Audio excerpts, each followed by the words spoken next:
The Fool and His Honey by Charlaine Harris.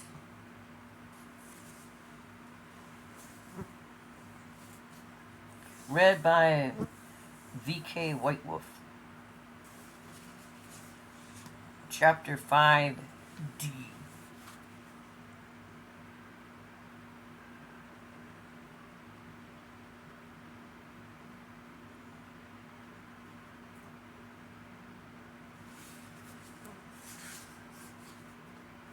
Everyone's a critic so far.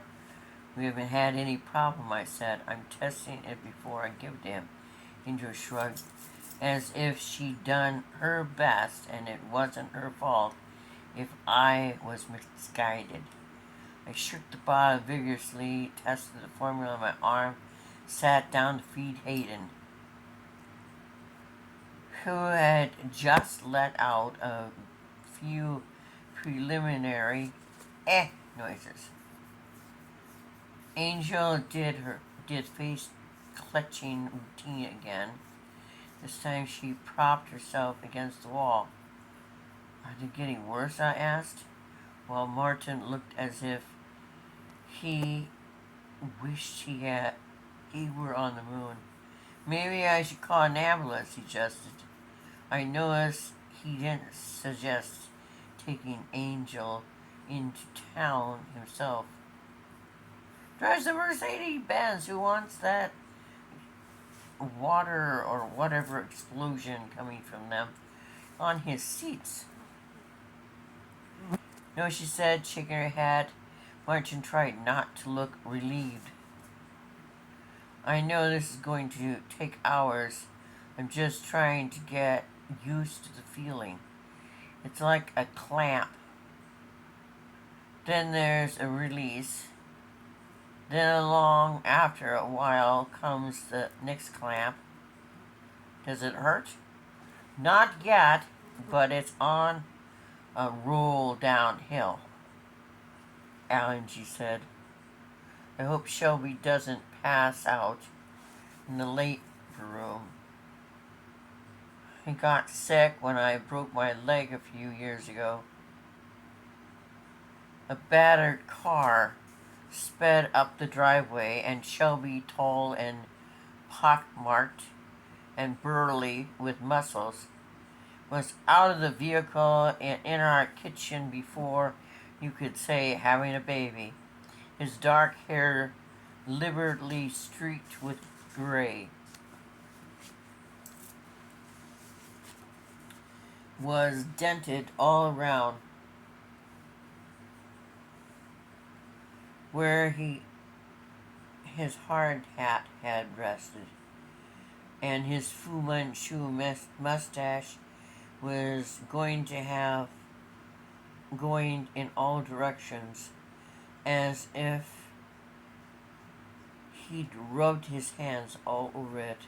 Wordlessly, Shelby shook hands with Martin, kissed me on the forehead, with nary a glance at the baby and I was holding, and took his wife by the elbow to hustle her out the door. Angel gave us a nod, and then they were on their way. Shelby shepherding Angel as though she were the only woman who'd ever given birth. Jason said he'd get one of the guys to drive him out here to pick up Angel's car. I gave him a spare key.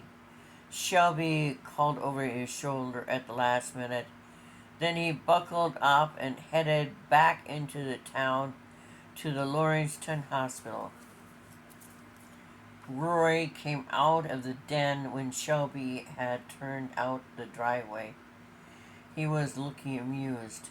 So she's gonna have a baby really soon, he said agreeably, listening to doors. He did not seem to present a moral dilemma for Rory Brown. Craig took Regina to a midwife.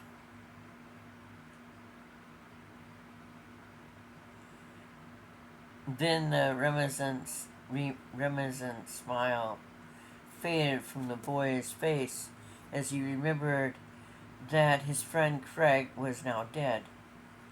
He told me it was a lot cheaper, Rory added, with no smile at all. I have to pack, I said, and then both the men looked at me. Okay, Rory said, after what I could only think of as a pregnant pause. I'll feed the little fella. I transferred the baby bottle to the young man and spent the blessed hour alone upstairs trying to assemble clothes suitable for the Ohio winter. A number of important questions bobbed to the surface of my mind as I folded and figured, where would we stay in Corinth? The Holiday Inn I'd used before would certainly be cramped with babies sharing the room. Wondered about the farmhouse Martin owned up there, the one in which he'd grown up. He'd had it restored from its near derelict conditions he'd mentioned in passing. We could stay at the farmhouse, Martin said from the doorway, and I jumped out of my skin. I didn't mean to scare you, he said. I was just thinking about the farmhouse, I said, when my heart had stopped trying to make tracks out of my chest. You had it repaired, yes? And to confess something to you, Regina, and Craig were living in it. Oh my. Instantly I thought maybe that's where Regina went.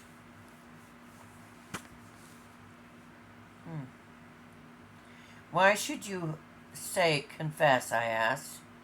I sat down at the end of the bed to up unopened packages of pantyhose in my hands.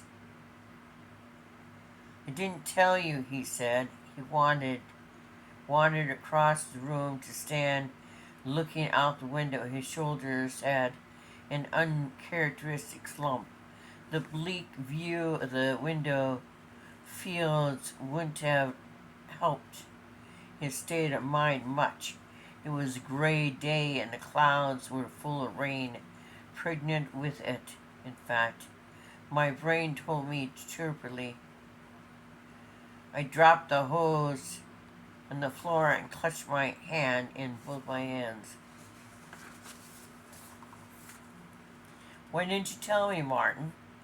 What did that have to do with such a big secret? He sat beside me at the foot of the bed. He put one arm around me carefully as though he realized there was a good chance I'd suck him in the nose. Cindy told me you would always keep secrets, I said. She said you couldn't help it. I'd never told Martin about the conversation I'd had with his first wife before, and Martin and I were married. I'd been convinced he'd learned his lesson during his first marriage, that with me he would not repeat the same mistakes. I'd never lied to you about anything, Martin said now. And that was something else Cynthia told me. I hated her being right.